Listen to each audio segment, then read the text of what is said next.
afternoon, or good evening. This is Redline News Network. My name's Jet Likings. And I'm Vic Morano. Let us redirect you into the automotive YouTube world. Vic, pretty slow week this week. We're missing several YouTubers, including Tavarish, Emelia, Sheepy Race, Hoonigan, and even 1320. We still have some big stories, starting off with McLaren EF1, Ken Block possibly going to Audi, Flying T-Rex, Alpha 12 R35, Raptor on tracks, almost slides off cliff and dies, and criminal charges. Let's go. Starting off this week is Life of Palos. Now, if you didn't know, Aaron has a Discord server that he uses to interact with his audience, and probably also uses for his audience to bring new content to his attention. Now, this week via Discord, one of his administrators, Aaron McKnight, reached out and gave us a update, and it said, "Thank you for joining and being part of this growing car YouTuber Discord server. We love your activity and feedback, but ultimately, we know you came here for Life of Palos, which is the reason for this announcement. Aaron had big dreams for this server, but unfortunately, due to various business complications, Life of Palos and Bilko have decided to move on from this project." Now, somewhat interesting, but I think we all saw the writing on the wall, but there was still some people asking in the comments on other Discord server channels, what happened? Well, Aaron McKnight, under the general community, said this: "While we can't go into full detail, what we can say is that it was due to legal reasons as well as concerns from some channels." So with that being said, Aaron McKnight in the original post also goes on and said that this server is not going to end. They are going to continue forward with supercar, car content, and are also going to start up interviews. So good for Aaron McKnight, and interested to see what comes next. In other news, we learned that McLaren may join Formula E. This is the first that they've shown interest in joining Formula E. On the other side of the spectrum, BMW and Audi are leaving at the end of the 2021 season, freeing up a spot for McLaren. Do they join or do they pass up on this opportunity? Now, this next piece is strictly speculation. We did learn that Ken has cut ties with Ford, and this has made him a free agent. Where will he end up after Ford? Now, we know that Travis is with Subaru, so here at RNN, we strongly believe that Ken is going to end up with Audi. If you've been following along his Instagram account, he's been leaving Audi nuggets. The first one is him posting a picture of the Group B rally monster, the Audi Quattro, saying it's one of his all-time favorite cars. The next one is a poll comparing an 800 horsepower Audi Quattro versus an 800 horsepower Ford RS200. Where will Ken go? We shall see.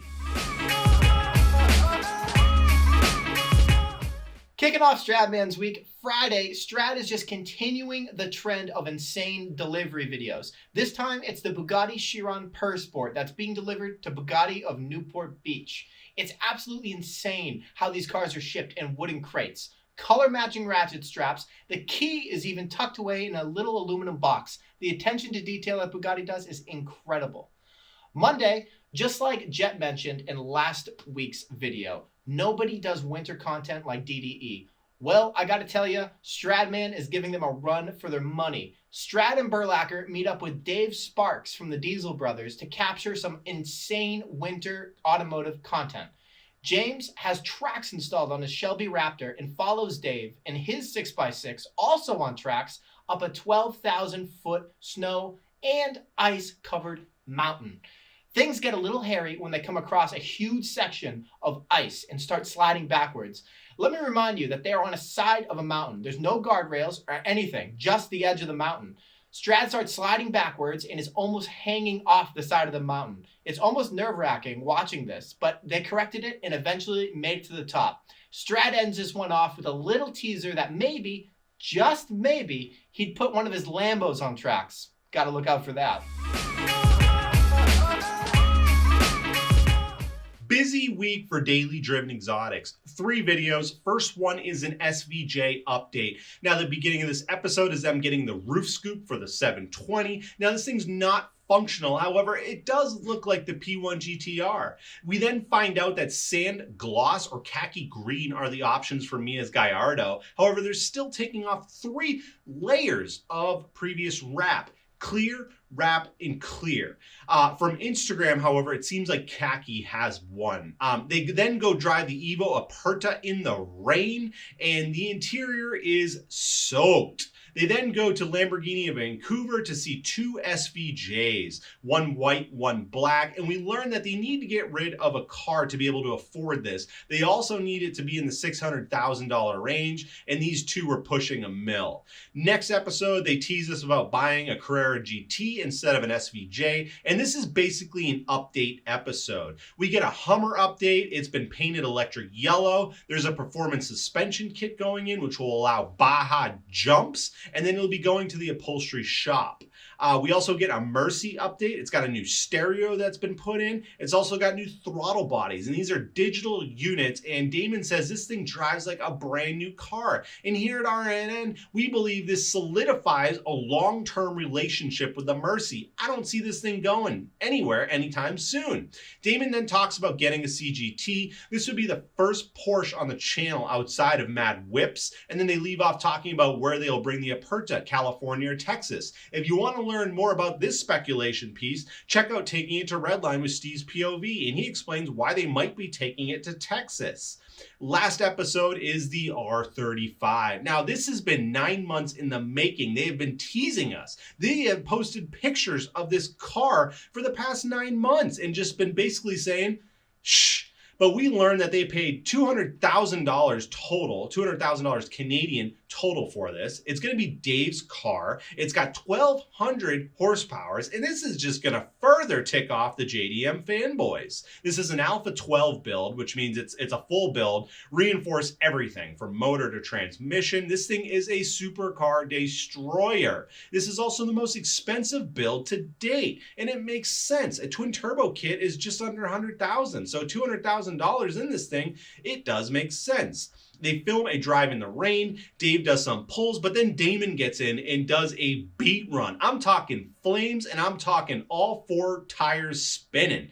Damon says this is the craziest car on the channel, which is wild, especially coming from the twin turbo Huracan. They leave off teasing about a Liberty Walk wide body kit coming next, and we also get a Raymond Easter egg at the end.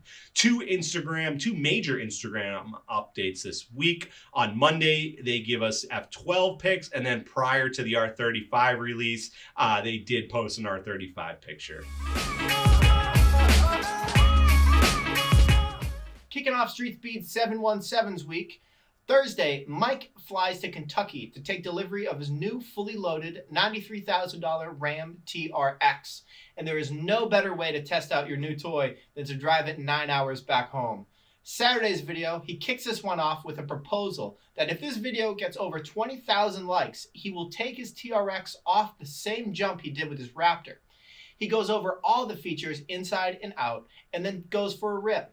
For a 6,400-pound truck, it's pretty fast. It even has a sub 4-second 0 to 60.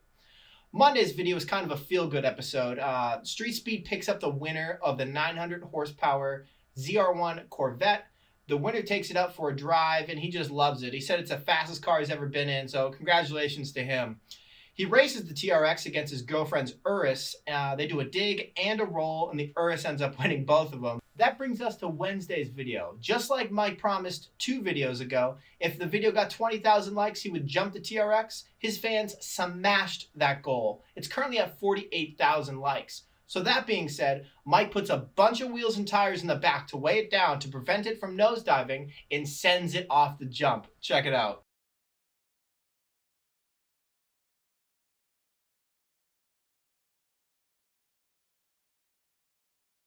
Now, as you guys just saw, that landing was not as smooth as the Raptor. He broke the front bumper, the tailgate, and smashed all the windows out of the back.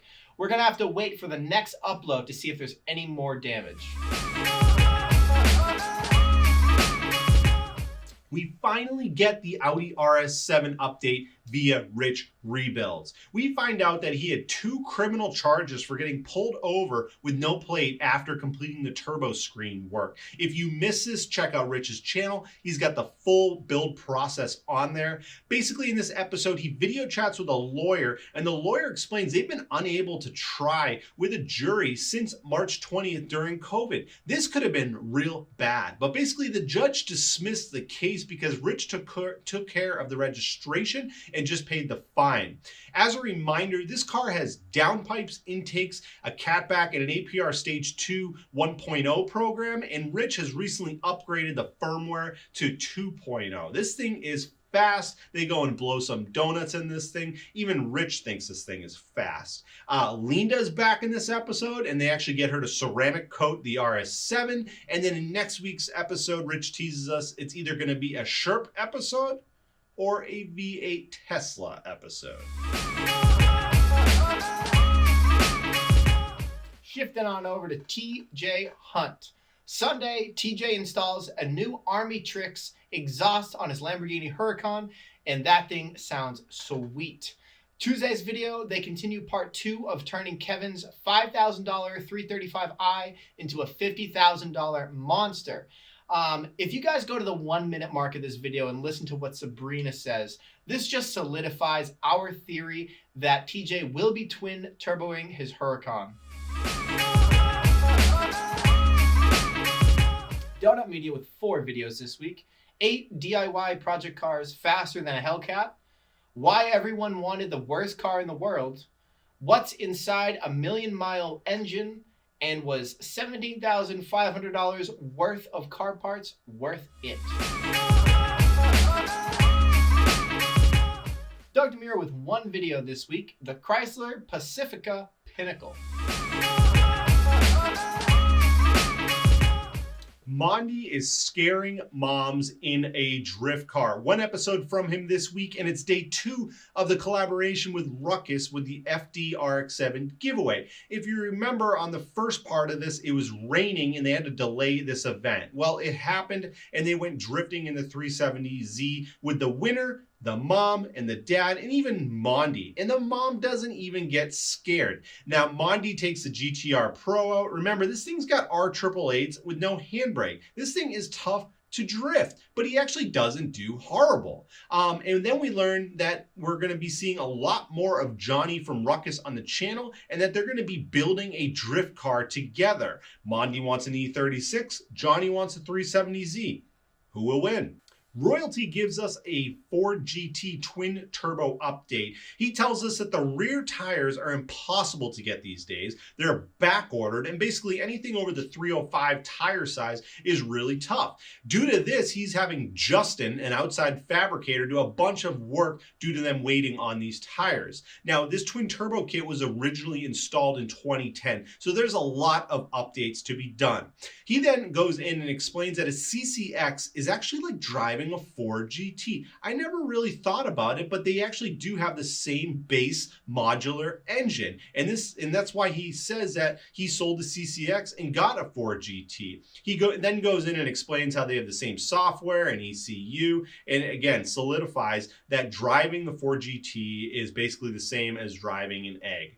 After this, he goes and does some beat runs on a Lotus. I think he beat on it a little bit too much. He throws this thing into limp mode and it stops producing boosts. 2 episodes from Hoovies Garage this week. Daily driving a Lamborghini Countach, and then the rarer, the better Lamborghini.